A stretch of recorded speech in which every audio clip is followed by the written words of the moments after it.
నవీన్ యాదవ్కు మద్దతుగా జూబ్లీహిల్స్లో కాంగ్రెస్ నేత కాపా సుధాకర్ ఎన్నికల ప్రచారం నిర్వహించారు. ఇంటింటికి తిరుగుతూ నవీన్ యాదవ్ను అత్యధిక మెజార్టీతో గెలిపించాలని కోరారు. ప్రజలు నవీన్ యాదవ్ను బాగా ఆదరిస్తున్నారని అన్నారు.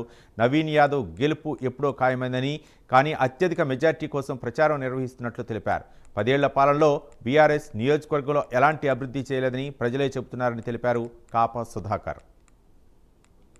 ఇక్కడ జరిగింది ఏజీ కాలనీలో నవీన్ యాదవ్ అన్న కోసం మేము కంపల్సరీగా ఓటు వేసి ఆయన కంపల్సరీగా గెలిపిస్తామనే మాట మాకు చెప్పడం జరుగుతుంది. ఎందుకంటే బీజేపీ కానీ లేకపోతే బీఆర్ఎస్ కానీ ఏదైనటువంటి రెండు పార్టీలు కుమ్మక్కయి ఇదివరకు ఇప్పటికి ఎమ్మెల్యేగా ఉన్నటువంటి మాగంటి వాళ్ళు ఎమ్మెల్యేగా ఉన్నటువంటి వాళ్ళు ఈ నియోజకవర్గంలో చేసినటువంటి పని ఏమీ లేదు అని చెప్పేసి అందరూ మాకు చెప్పడం జరుగుతుంది. అట్లాగే ఈ నియోజకవర్గంలో ఇప్పుడు నవీన్ అన్న యాదవ్కి ఎక్కువగా మెజార్టీ వచ్చే ఒక స్థితే ఉంది. కానీ గెలుపు కోసం ఖచ్చితంగా ఆల్రెడీ గెలుపు అనేది ఖాయంగా ఉంటుంది. కానీ ఓట్లు మెజార్టీ అనేది ఎంత అనేది తెలుస్తుంది అంతవరకే. కానీ